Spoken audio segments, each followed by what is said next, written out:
Welcome back, everyone. It has been a while. You are listening to See Through Panel, a comic book discussion podcast. My name is Cole Harvey. I'm here with Fahed Rahman. Hello, everyone, and our guest today is Will Mcphail. Will is a writer and cartoonist from Lancashire, England, living in Edinburgh. He established at the heart of an exciting wave of new young contributors at The New Yorker.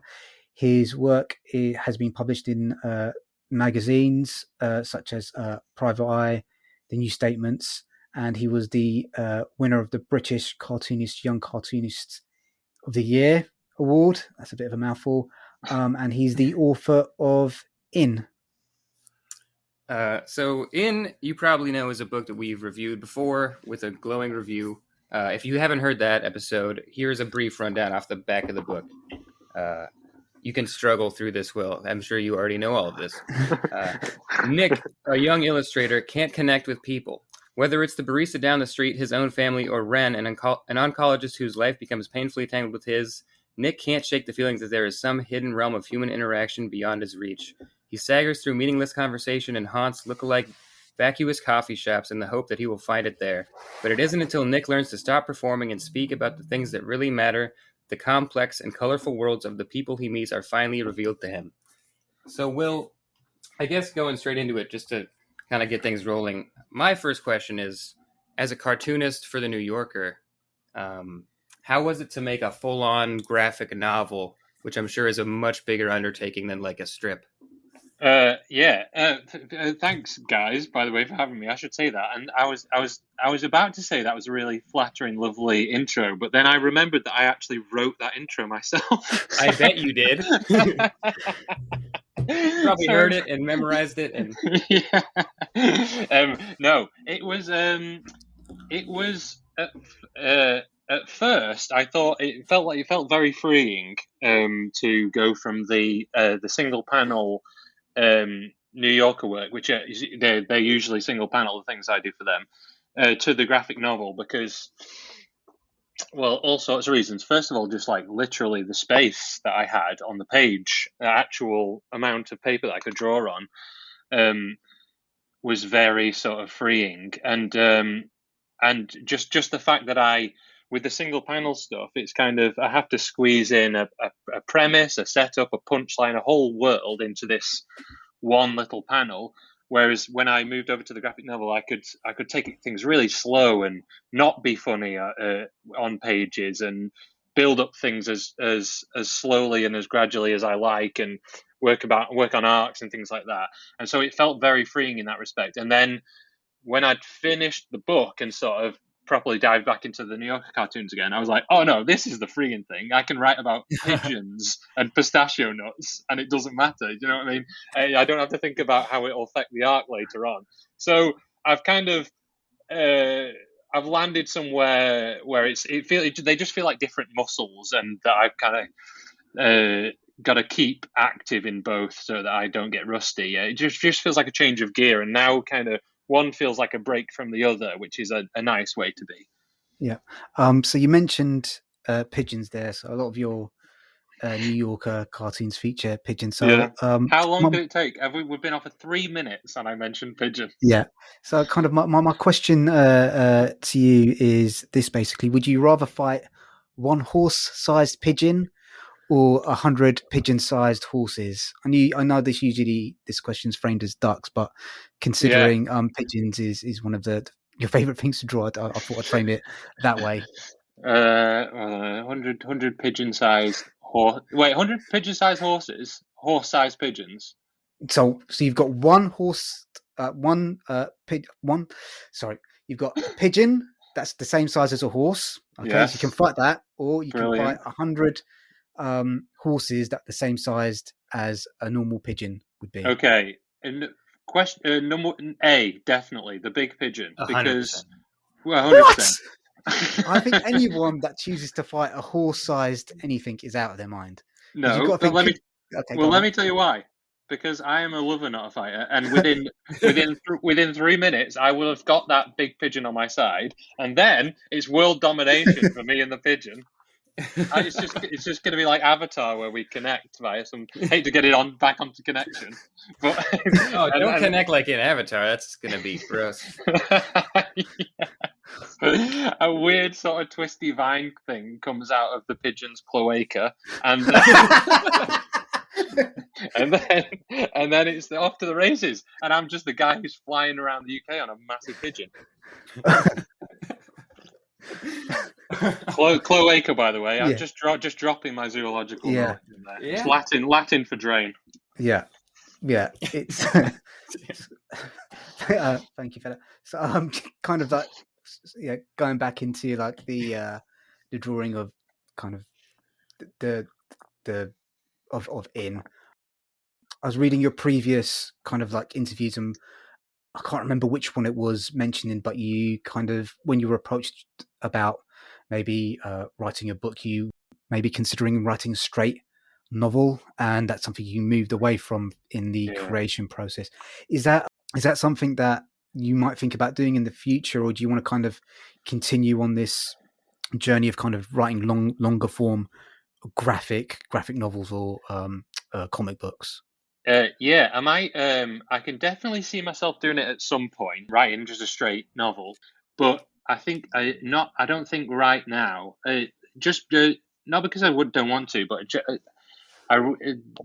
this graphic not in was the first thing that I've written, and like you said, I had originally thought that it would be a straight graphic novel, and whilst talking to my editors and my agent at the time, Heather, we kind of all realized just how much more comfortable I was expressing complex ideas visually as opposed to with words. And so for the first book, I thought the best thing to do was to just do what came natural to me and follow my instincts and just follow what felt right in the moment. And that was what felt right then. It was what I felt most comfortable doing. And I really enjoyed that, and it felt so natural and flowing that I can see myself doing that again, at least in the short term. But one day I might write a novel. I think I've got a lot to learn, though. I think before I do that.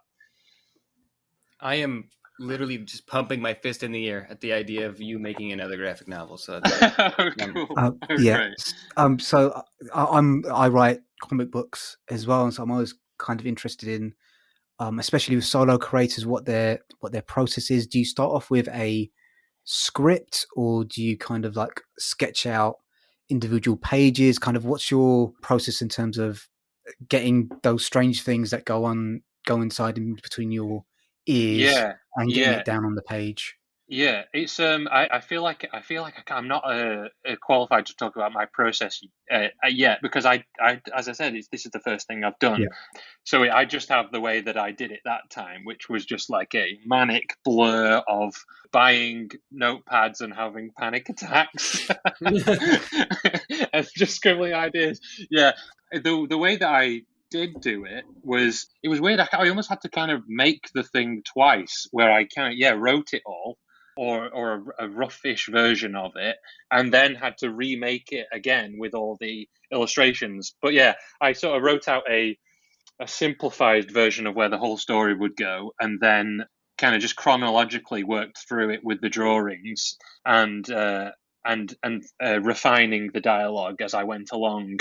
It was, but I don't know if that was the right way to do it. It's just kind of what I kind of naturally fell into, and like I say, when you're doing it, it really is a sort of a blur of decisions that you have kind of, or at least I had no control over, and it feels weird, kind of retroactively, kind of make sense of it, because at the time it just felt mental.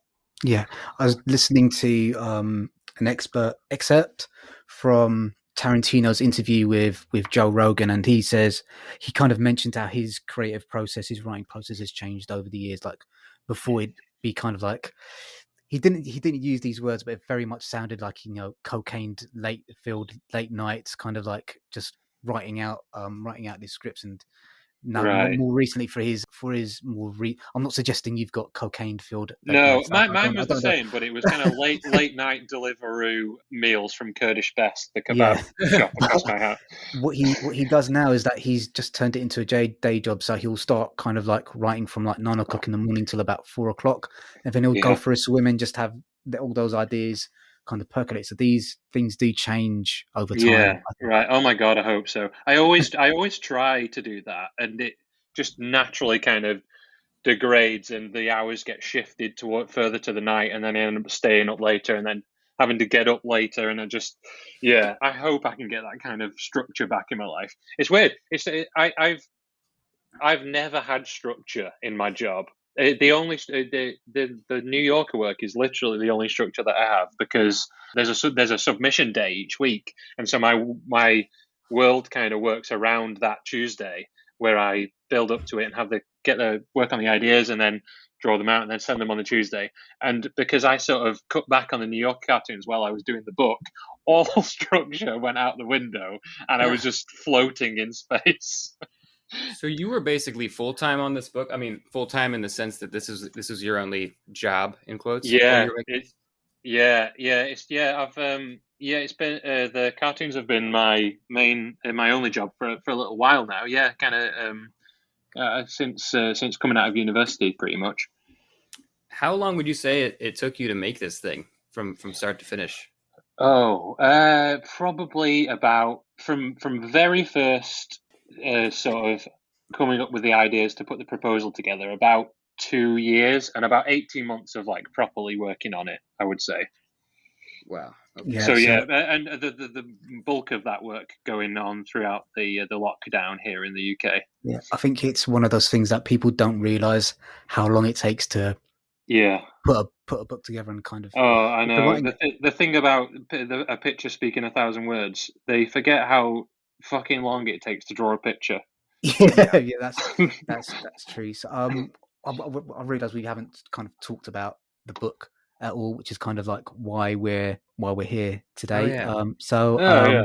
We just let's try and segue into that a little bit. So this, I think in our review of it, we're kind of both mentioned how much we enjoyed reading it, and kind of the obvious question is, when you've got one character in the book is kind of asking the creator kind of how much of themselves are in those characters, are kind of like how much of yourself is within Nick, and kind of are there other kind of characters from your life that have kind of made their way into the book as well. Yeah, there's the book is I think it was promoted as sort of semi-autobiographical. It's it's semi-autobiographical in a few ways, that in sort of to different extents. First of all, it's quite autobiographical in the humour. You'll find a lot of autobiography there, just because there's a lot of humour in there that I felt like comfortable getting away with and using, because it felt kind of self-deprecating towards me. So that kind of autobiographical part of me is in it, in the fact that I'm teasing myself in a lot of the humour, like the hipstery coffee shops and things that I'm sort of teasing throughout the book. I actually love those, and the reason that I know so much about them is that I'm always in them, and so it felt like I could do that because I was sort of mocking myself. And there's a part where Ren is kind of teasing Nick about being a woke boy, and I only felt comfortable doing that is because I am a woke boy, and so it felt like it felt self-deprecating, and I felt like I was teasing myself as opposed to somebody else being woke, if you know what I mean. So yeah, there's a lot of that. I obviously, whenever I answer that question, I can feel the people that are asking me going, yeah, but who died? Who's dead? And there's that too. It's I feel like it's probably clear that the more serious, sadder stuff is drawn from my own experience. I didn't mean to write about. I didn't mean to. You worked on this for 18 months, Bill. You can't really say you didn't mean to do it. I did. No, when I set out, I didn't mean to write about grief and loss. I don't know how many spoilers we can talk about in this, Yeah. but it Oh. covers those themes. And I didn't set out to write about those things, but I'd had this idea that about exploring the worlds within people, and the very next thought that I had was one of those worlds had to be lost, and it was a really cathartic kind of revelationary moment for me because like in having that thought was the first time that I'd properly put my finger on how I felt about the people that I'd lost in my life. And that's what it felt like. It felt like there were these whole worlds that I'd lost that I hadn't had a chance to explore. Yeah.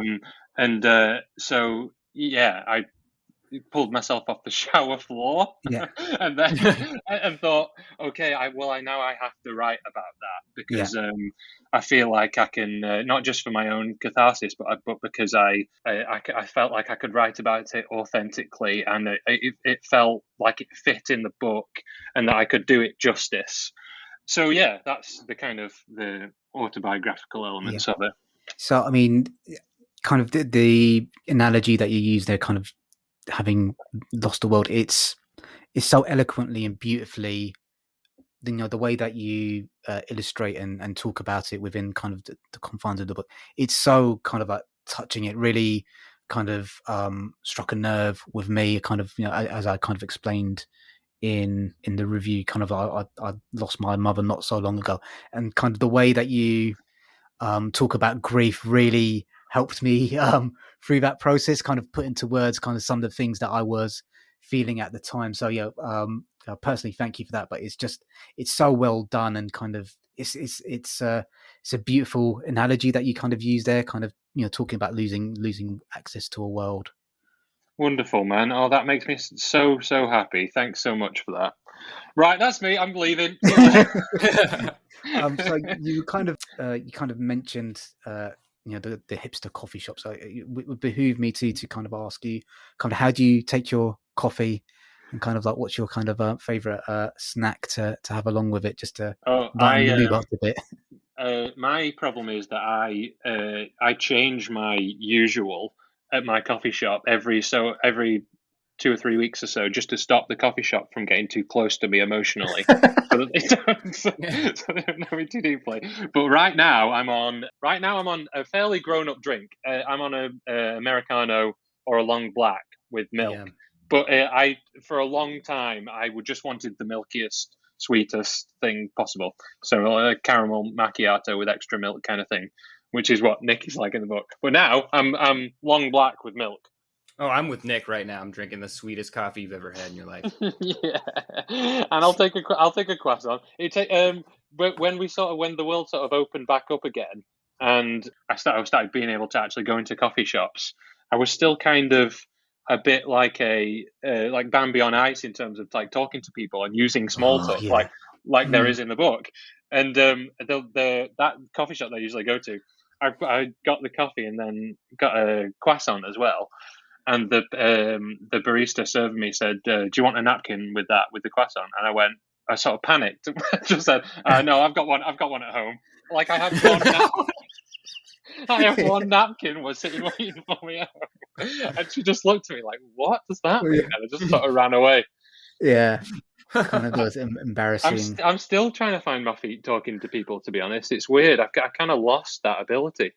Yeah, I think I know exactly kind of what you're talking about. I've been out on a couple of kind of dates during kind of lockdown, kind of these socially distanced one, and kind of they're quite difficult because I'm not the best of small talkers at the best of times, and just going out kind of cold without having that regular bouncing off of other people can make the conversation quite strained. So, yeah.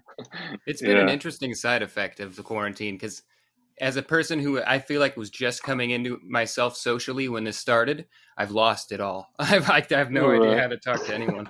Yeah, the worrying thing is that I've forgot things about me. Like again, there's another story about me coming out of a coffee shop. But I ordered a coffee and then came outside, and they've got a little bench where you're supposed to sit and wait for them to bring out your coffee, and it's only small. And there was a woman sat on the bench, on one end, and I obviously didn't sit on it because that's the world we live in now. But then I Mm. thought, would I have sat on it before? Like, would that have been a suitable distance for me to sit next to somebody before? And I genuinely couldn't remember what I would have done. Like that social part of me is just Yeah. lost. I don't know whether I would have done it. That's interesting. Yeah, That's a I good suppose. point, honestly. Yeah, that that is a good point. Kind of I think another phrase I heard you mention in one of your previous interviews is kind of like the dance of conversation, and I think that kind of trying to get back into that rhythm Right. of doing small talk and or even Yeah. big heavy talks is I think it's going Yeah. to take some people a Yeah. while. Or maybe just don't. If the message of the book is that you are supposed to say meaningful things that matter to you, maybe we just don't need the small talk anymore. Yeah, yeah, exactly, exactly. So when you sort of the book itself, it really rewards rereading lots of times, and I was just kind of wondering kind of how much thought did you put into kind of the structure of it, because it's only on my second read through where I realized I don't think it's giving too many spoilers away, but at the start the book starts with a story of Nick at a swimming pool going down a slide, and then it's only on my second read through that I realized that this kind of like the helix nature of the slide actually forms a blue eye Yeah. at the end, and Mhm. that's not something I picked up. So I was just wondering, how do you think about that as a creator? Because as when I'm kind of like creating stuff, it's enough hard work to kind of actually just write the basic story of kind of ABC. So I was just wondering, how long do you take thinking about kind of different structural things like that? Yeah, yeah. Generally, there's a few of those kind of little nods and things throughout the book, and or just little bits of humor in the background that you might Yeah, gloss over the first yeah, time. yeah. Honestly, that stuff was an attempt to slow people, an attempt at pacing, an attempt to slow people down through the book, and so that they wouldn't sort of tear through it in the 40 minutes that literally everybody has told me they read it in. Yeah, so a lot of it was that me trying to make people take their time through the pages, but specifically that title page with the sort of toilet bowl thing that looks like the eye. That was literally the very last thing I did in the book. We didn't have a title page, and I went back and did it and started drawing the look of that sort of coin thing slide. And yes, realized that it looked like one of the eyes that I'd drawn previously in the book. And so yeah, it was it in the I can't say the word chronological order that I drew the book. It was a callback, but because it's at the start, yeah, it's almost like a precursor or a sort of a little taste of what's coming. Yeah, I was That's very pleased. I'm very pleased with it that people pick up on those little things. That's really yeah. nice. It's that's really curious because it does make me wonder kind of the creative subconscious kind of like what's because obviously that it must have been lurking in the back of your mind somewhere Exactly. Yeah. uh that would happen. I'm Yeah. curious about, honestly, in terms of the construction that you're talking about. When you're going to make a graphic novel, right? And you're usually making these one panel images. Uh, do you like research how people pace graphic novels? Do you research layouts? Do you have like a background? Like, are you a fan of comics so you know how to put a graphic novel together, or are you just winging it the whole time? It's a lot more of the last one. No, Yeah. I am a fan. Uh, uh, I've got a weird sort of blank period in my appreciation of comics and just artwork in general. When I was a kid, I just read first of all these British comics that I don't know if you know them called, but like the Beano and Dandy and things Yeah. like that. And then found Calvin and Hobbes and just read that religiously for Oh yeah. years and just like obsessed over it and knew every line and every drawing. And then there's a kind of a dark period where I was still drawing myself, but kind of lost lost artistic influence, and I didn't read any kind of comic books in terms of superheroes and stuff. That was just never my thing. Super into comedy and the creative world in general, but it wasn't until much later in my life when I started getting into doing cartoons as a job that I really found graphic novels again. And I mean, yeah, like Liana Fink and Erin Williams and things like that, and Adrian Tomei and things like that. But interestingly, when I was doing the book, I really tried not to read anything like that or anything that was directly in that medium, just because I was scared that I would try to be that or rip it off, and I was or try and sort of crowbar in something that shouldn't be there or that wasn't me. And so I kind of actively tried to go against what I'd seen in other graphic novels and tried to make something that felt not only authentically me, but like maybe felt like something that people hadn't seen very often, or it didn't was in some way original. Yeah. So yeah, that was but yeah, mostly me winging it is the truth. I was just I was just trying to do the each decision by decision, the next thing that felt right to me, and then just trying to be honest to that. Yeah, there's a couple of things I want to talk about, kind of from that answer. It's really interesting how many people have a dark period in their graphic novel or comic book reading life cycle. Kind of like a lot of people. Really? Yeah, I mean, I speak to a lot of people.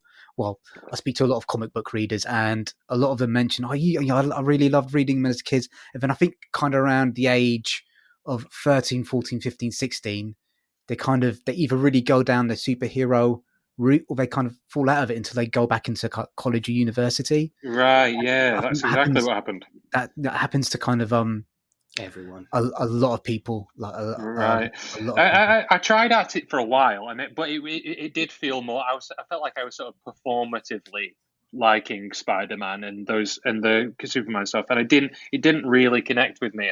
I don't know why. The art is wonderful, the stories are amazing, but I don't know why they didn't click. It just turns on the light or it doesn't, I guess. Yeah. And yeah, kind of the other thing I wanted to kind of ask you about is that you mentioned that you were kind of staying away from reading other kind of graphic novels, and I think that's something a lot of creators rub up against. I know I specifically remember listening to Bill Burr talking about him avoiding listening to other stand-ups in case their gags accidentally osmose into his brain, and he kind of like it comes out somewhere, and you can't. So it's that very hard line of that very difficult line to traverse where you want to be inspired, but you don't want to steal. Right, totally, and or not just steal, but like force stuff in like that shouldn't be like the two examples I used. But like if I was reading like Commute by Erin Williams at the time, I would start to feel like, oh, maybe I should be putting more sort of gritty social issues into this, or if I was reading Liana Fink's graphic novel, Passing Few Men, I would be thinking, oh, maybe I should be more experimental with narrative and timeline, and I'd be trying to push things into my work that wasn't supposed to be there, if you know what I mean.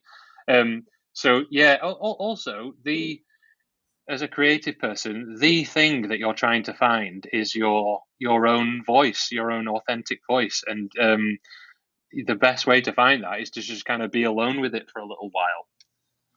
Yeah, absolutely. Kind of absolutely agree with that. You mentioned. Sorry, I'm hogging the conversation here, Carl. You kind of mentioned Calvin and Hobbes as one of your favorite strips.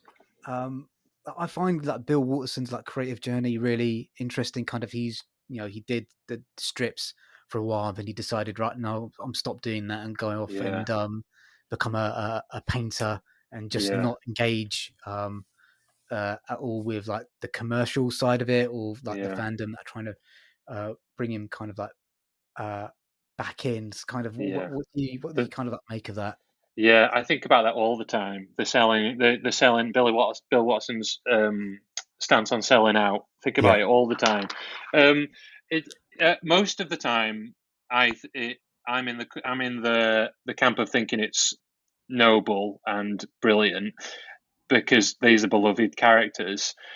And then other times I think, when I was a kid, or forget that, right now, as an adult, and somebody said you can have this beautiful, tastefully made Hobbs doll, Hobbs as a doll, I would have loved it, and it wouldn't have ruined any part of the work that he'd done. And so sometimes, like if it was like a credit card advert or a life insurance advert, and it was Calvin standing there going, buy life insurance because you never know what will happen, and then Hobbs jumps on him, right? That's horrible. Like, don't do that to our beloved characters. But I think there's a way of doing it that doesn't tarnish the legacy and the work. And I would have loved a Hobbs doll. I still would. So I don't know. I'm kind of yeah.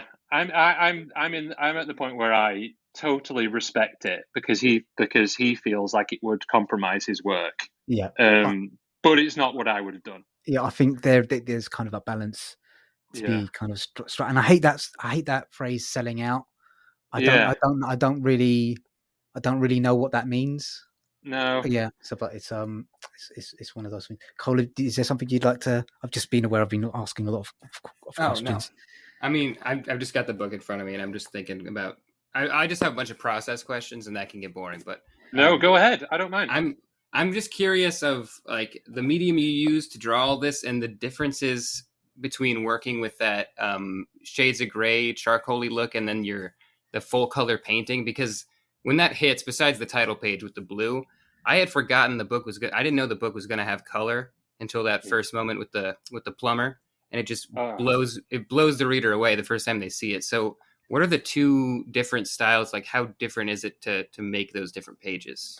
Yeah, well, that's so great to hear. I've had a couple of people say that they like flipped through it first, and I was like, no. Yeah, you kind of really need to fall upon that first color page, don't you? The grayscale black and white stuff is exactly like my New Yorker cartoons, and in fact I kind of tried to lean on whatever cachet I had with my New Yorker cartoons as a juxtaposition for the colored things. If you know what I mean, people would think, okay, he's just doing what he did with the New Yorker cartoons, and that's what it's going to be like, so that those color pages would be all the more impactful. But yeah, I'm pretty old school in terms of the process. Those black and white parts of the book are pencil on watercolor paper with watercolor. That's kind of it. A little bit of ink for the like the pupils of the eyes and the very dark bits. So yeah, pretty old school. And then the color parts are kind of a mixture of both. Sometimes I've sort of started with watercolors again and sort of touched it up digitally, and they're a mix. A lot of those ones. The color pages. They're sort of my attempt to describe that. Just how more than anything, the difference of how a conversation can change from what feels like a performance of a conversation into a genuine connection. When that's happened to me in the past, it's felt so unrecognizably different from what came before it, that I wanted to make something that felt completely different when you turned the page. And like I said earlier again, I've always been more comfortable getting those complex ideas across visually, and so that's just sort of what came naturally for me to do, to sort of change the color there. It's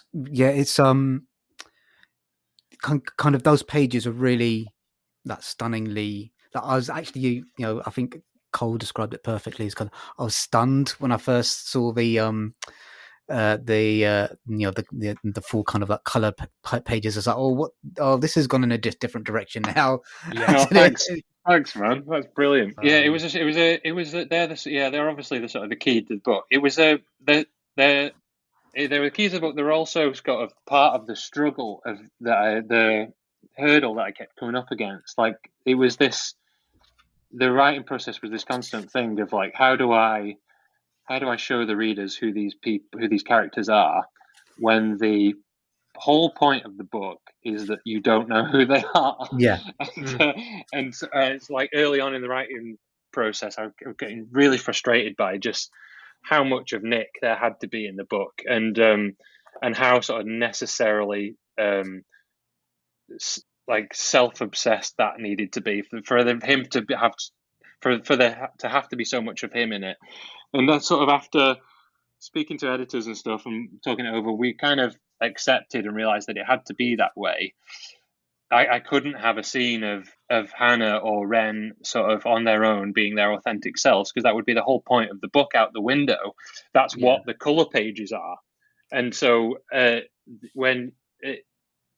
fact that you sort of don't truly know who the characters are until those color pages are what keeps Nick and the reader craving those color pages turning over.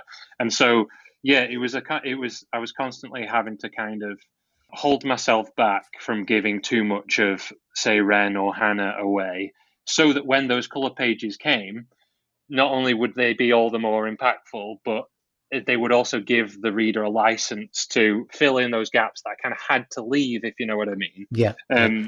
Themselves. So I don't know why I've written this note down. It might have come from another interview I've read of yours, and the note is kind of like drawing the same characters over and over again, and that kind of relates back to kind of your answer there in terms of having to draw Nick in all these different kind of like situations.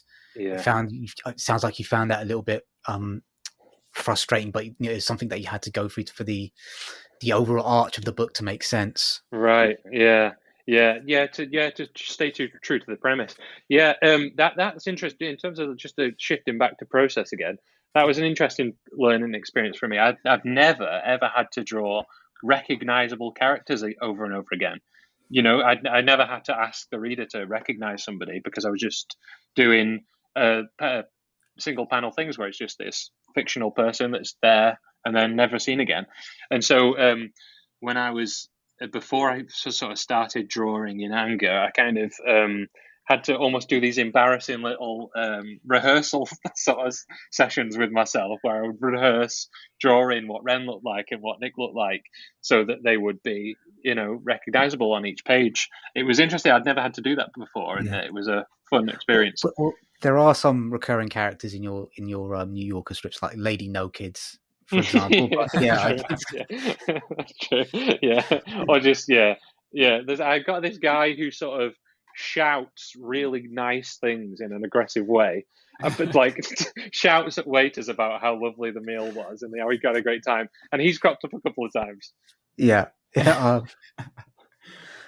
So I was going to ask you about. So there's one sequence in the book that I wanted to ask you about, and it's when Nick is on a Zoom call, and I was just wondering when that particular sequence was written and drawn, and was that kind of like something you had before lockdown happened, or was it kind of like afterwards, or when, because that kind of perfectly kind of that Nick kind of being in a Zoom meeting he has absolutely no reason to be there for, and just kind of like falling asleep was just something in my life. Yes, I understand that. No, interestingly, the first original idea for that was drawn like years ago. It was like, again, single panel submission to the New Yorker that was just that first image of a person on a video call with like the background cleared around them. The sort of first bit where Nick's shifting all his stuff away, which they rejected. How dare they? Outrageous. and then it suddenly became everybody's life during the lockdown. But in terms of like the call, I'm sure you're the same. Yeah, I've been on 1,000 of those calls where you feel like it's just a boardroom of people who are just competing with each other, and towards the end just become completely unaware that you're even there. And they're just like, oh, it's obviously just a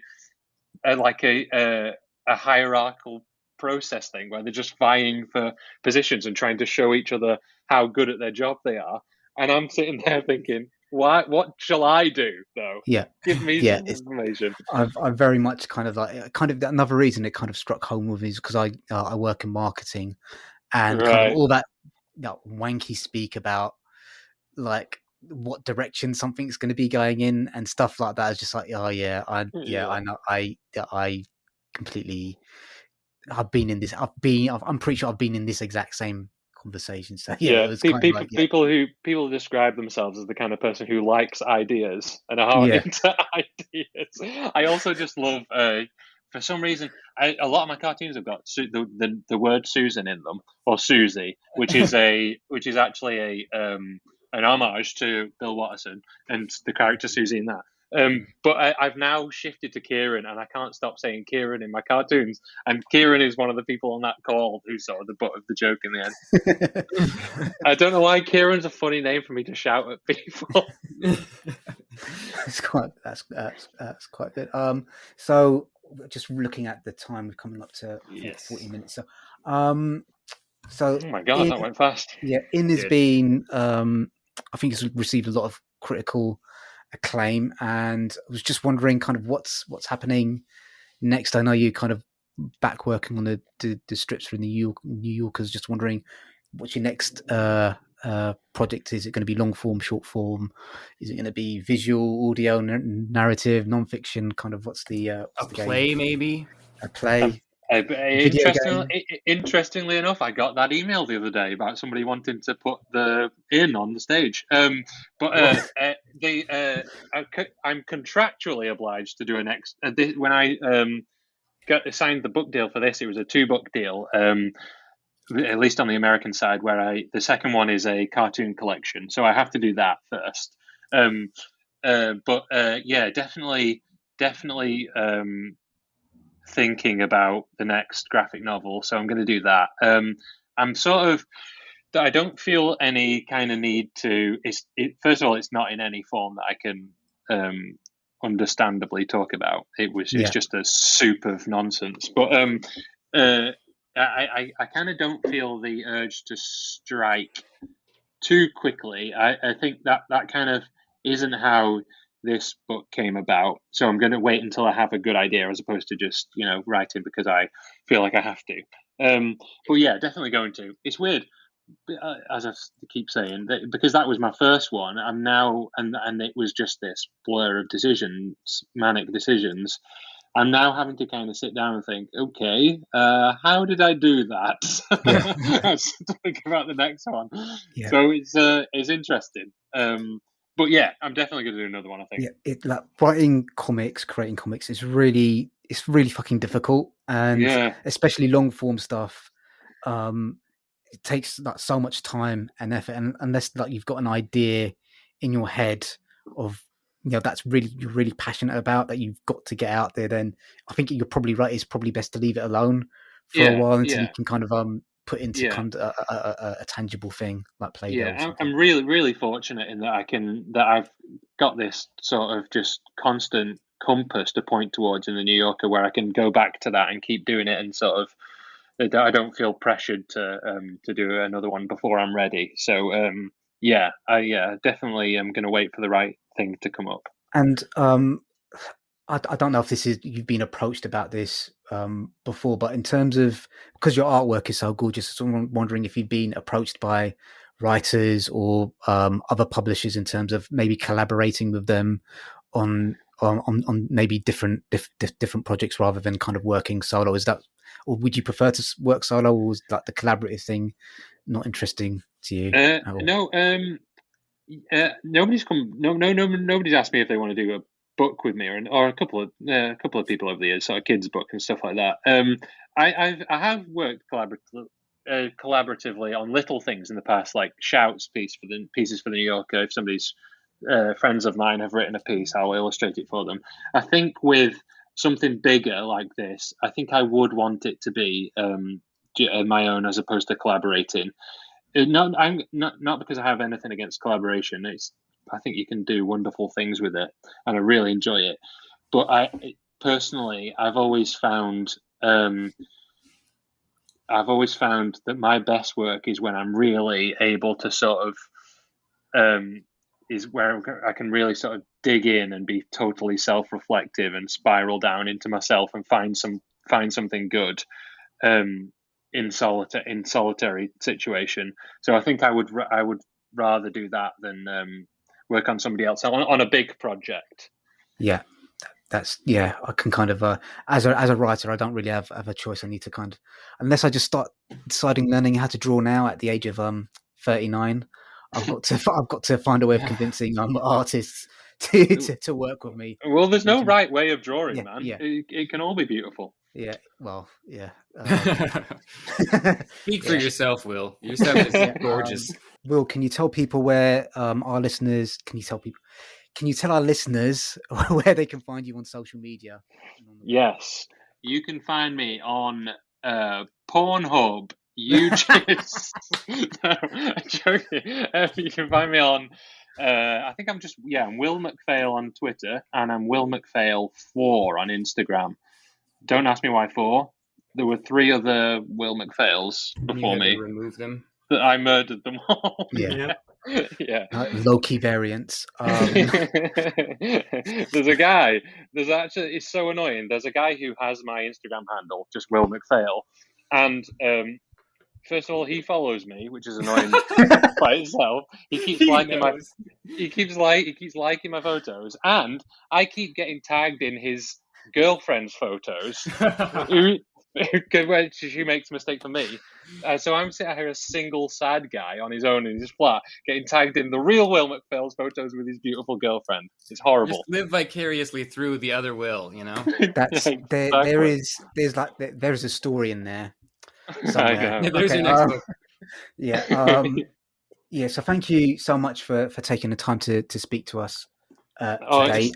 My absolute pleasure, guys. And I listened to the first podcast that you guys did. I listened to it until you started being so nice to me that I started to fear for my ego and had to turn it off again. It's already a runaway train, my ego, and I thought it will be irreparably damaged if I listen to the rest of this. But thank you so much for all the kind words. Thank you for writing in. It is out now, guys. We highly recommend you go out there and buy it. For me, it's my book of the year, which was kind of a bit of a shock when I read it, kind of because it's so early on in the year. I don't think we're in July now. I don't think I've read a better graphic novel or non-fiction book this year. So highly recommend you guys go out and get a copy. Cole? Oh man, thank you. I've got 2 copies, and no one can have either of them. It's definitely my book of the year too. I would recommend you get it. I'm not going to say anything, but I think it deserves some awards whose name I will not say. I would heavily recommend it. Will, thank you so much for coming on. It's been a great interview. Yeah, guys, thank you so much. Yeah, and just a quick heads up, guys. The second season of one of my other many podcasts is going to be starting soon, audiobookish, and we hope to have the next episode out in about 3 weeks' time. So keep your ears open for that one as well. Thanks, everyone. Thanks, Will. Thanks so much, guys. Absolute pleasure. Thanks.